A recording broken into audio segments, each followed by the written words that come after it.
নমস্কার। আজ আমি দুর্দান্ত স্বাদের একটি রেসিপি আপনাদের সঙ্গে শেয়ার করছি। গরম সাদা ভাতের সঙ্গে এই রকম রেসিপি থাকলে ও সাথে ডাল থাকলে আর কোনো কিছুরই প্রয়োজন হবে না।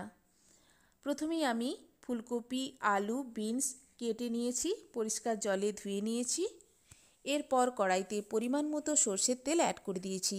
সর্ষের তেলে তৈরি করলে টেস্টটা বেশি ভালো হয়, সে কারণে সর্ষের তেল অ্যাড করেছি।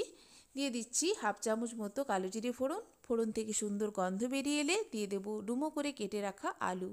আলুকে ফোড়নের সঙ্গে কয়েক সেকেন্ড এইভাবে নাড়াচাড়া করে নিয়েছি, ফলে আলু হালকা করে ভাজা হয়ে গেছে। এরপর একে একে সবজি এখানে অ্যাড করব। দিয়ে দিয়েছি ছোট করে কেটে রাখা ফুলকপি। লবণ ছাড়াই ফুলকপিকে আবারও আলুর সঙ্গে নাড়াচাড়া করে নিচ্ছি। এইভাবে একে একে সমস্ত সবজি নাড়াচাড়া করে নেব লবণ ছাড়াই। দেখুন দিয়ে দিচ্ছি লম্বা করে কেটে রাখা বিনস। বিনসকে এইভাবে লম্বা করে কেটে আমি আগে থেকেই রেখে দিয়েছিলাম, সেই কাটা বিনস অ্যাড করে দিয়েছি। বিনসকেও নাড়াচাড়া করে নিচ্ছি, ফলে সমস্ত সবজি এখানে হালকা করে ভাজা হয়ে গেছে। এরপর পরিমাণ মতো লবণ দিয়ে দিচ্ছি।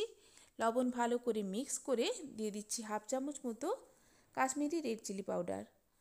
কাশ্মীরি রেড চিলি পাউডারকেও ভালো করে মিক্স করে গ্যাসের ফ্লেম লোতে রেখে ঢাকা দিয়ে দেবো, ফলে সমস্ত সবজি যেমন খুব ভালো করে ভাজা হয়ে যাবে এবং সেদ্ধ হয়ে যাবে। অপরদিকে আমি মিক্সিং জারে 5 চামচ মতো পোস্ত, 6-7টা আধ ঘন্টা ধরে জলে ভেজানো গোটা কাজু ও একটা কাঁচা লঙ্কা মিক্সিং জারে বেটে নেব। দেখুন অপরদিকে ঢাকা খুলে দিয়েছি। এই পর্যায়ে সবজি প্রায় 80% মতো সেদ্ধ হয়ে গেছে এবং খুব ভালো করে ভাজাও হয়ে গেছে।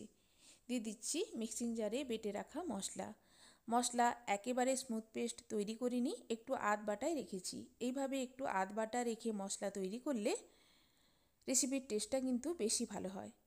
মশলা দেওয়ার পর ভালো করে মিক্স করে মিক্সিং গ্রাইন্ডার ধোয়া জল দিয়ে আবারও মিনিট 2 গ্যাসের ফ্লেম লোতে রেখে ফুটিয়ে নেব, ফলে সমস্ত সবজি খুব ভালো করে সেদ্ধ হয়ে যাবে। দেখুন সমস্ত সবজি সেদ্ধ হয়ে গেছে। ওপর থেকে ছড়িয়ে দিচ্ছি সামান্য একটু পরিমাণ কাঁচা সর্ষের তেল। কাঁচা সর্ষের তেল অ্যাড করলে টেস্টটা বেশি ভালো হয়। হাফ চামচ মতো কাঁচা সর্ষের তেল অ্যাড করে ভালো করে মিক্স করে আমি গরম গরম সার্ভ করব। খেতে দুর্দান্ত হয়েছিল, অবশ্যই ট্রাই করবেন। দেখুন আমি সার্ভ করে দিচ্ছি, দেখেই বুঝতে পারছেন দেখতে কতটা সুন্দর হয়েছে, খেতেও কিন্তু দুর্দান্ত হয়েছিল। রেসিপি ভালো লাগলে অবশ্যই ট্রাই করবেন। ধন্যবাদ।